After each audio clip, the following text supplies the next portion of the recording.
As pessoas cada vez estão mais inseguras. Enquanto isso, o teu presidente visita mais países do que estados brasileiros.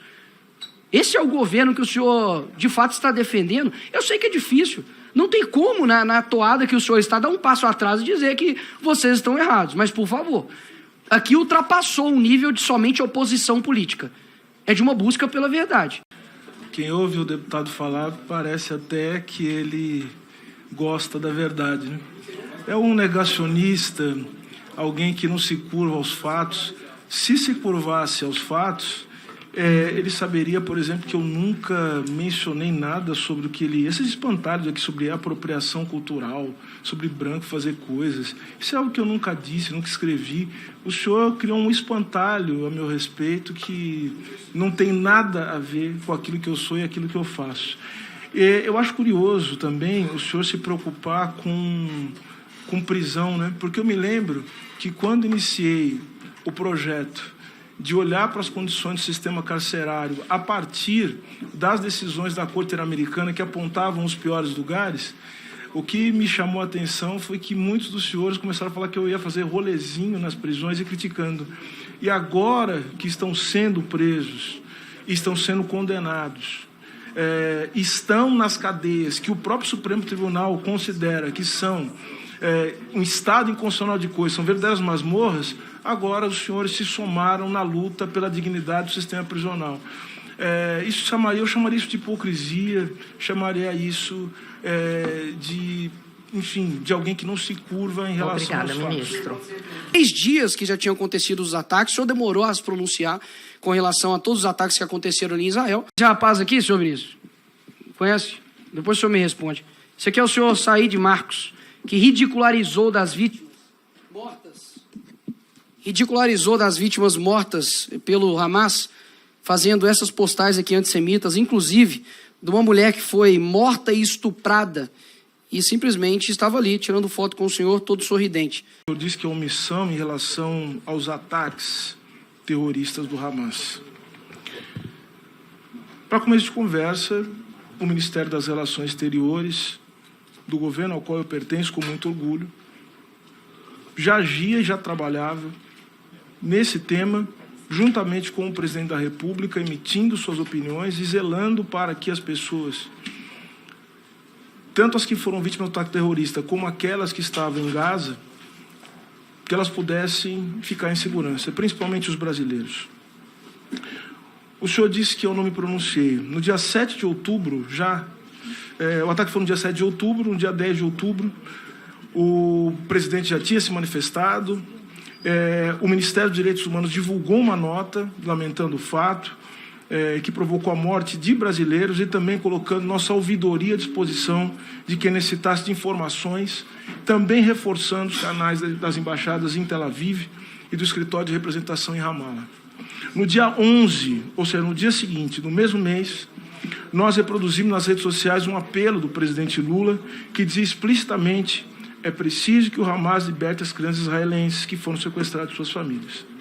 No dia 6 de novembro, eu fui novamente a público, tanto no Twitter quanto no Instagram, reiterar que havia dito, condenando os atos terroristas do Hamas, mas sem fechar os olhos às violações de direitos humanos que foram protagonizadas por Israel, em sua resposta que consideramos completamente desproporcional. No dia 8 de novembro, eu manifestei mais uma vez minha posição e a do governo no programa Bom Dia Ministro, no canal Gov, que é distribuído para todo o país. No dia 15, em entrevista ao programa da jornalista Miriam Leitão, me pronunciei novamente sobre o tema. E reforcei em todas as ocasiões o apelo do presidente Lula, que manifestou publicamente sua posição pelo cessar-fogo para que se interrompesse o que ele mesmo chamou de insanidade, que tem vitimado especialmente crianças. Esta posição tanto foi acertada que, de fato, um cessar-fogo foi decretado pelos dois lados posteriormente. E mais importante, esse governo não ficou apenas na nota oficial. Nós repatriamos todos que desejaram deixar Israel, assim como fizemos um grande esforço capitaneado pelo Ministério das Relações Exteriores. Em relação às fotos, tiro fotos com várias pessoas que vão ao meu gabinete, inclusive fotos de pessoas que foram levadas, que estavam juntos, que faziam parte de assessorias de deputados federais. E a gente tem que tomar muito cuidado com essa coisa de foto, porque teve deputado que tirou foto com Adriano Lessa, por exemplo. Tá? E quando a gente fala de genocida, na verdade esse termo a gente tem que ver se é apropriado, mas a gente está se referindo a quem pregou não tomar vacina durante uma pandemia que resultou em mais de 700 mil mortes. É disso que se trata. Ministro, é público e notório que o senhor recebeu a dama do tráfico no seu ministério e que o seu ministério custeou a vinda dela aqui. O senhor, como advogado, tinha relações anteriores com o Comando Vermelho ou essas relações só se deram após sua posse como ministro?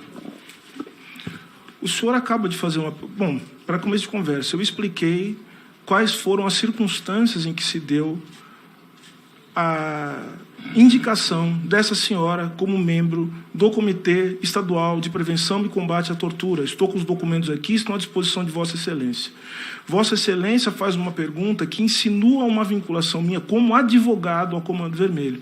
O que me parece que o senhor está fazendo agora, e falo com muito respeito à educação do senhor advogado, o senhor está fazendo uma insinuação caluniosa. O senhor tem que dirigir essas perguntas ao Ministério da Amazônia e não fazer esse tipo de insinuação que o senhor está fazendo. Então, mais uma vez eu pergunto, o senhor está insinuando que eu tenho algum tipo de ligação com o crime organizado? Porque se o senhor estiver, eu vou tomar as providências cabíveis, porque isso é crime, isso é calúnia, isso é difamação.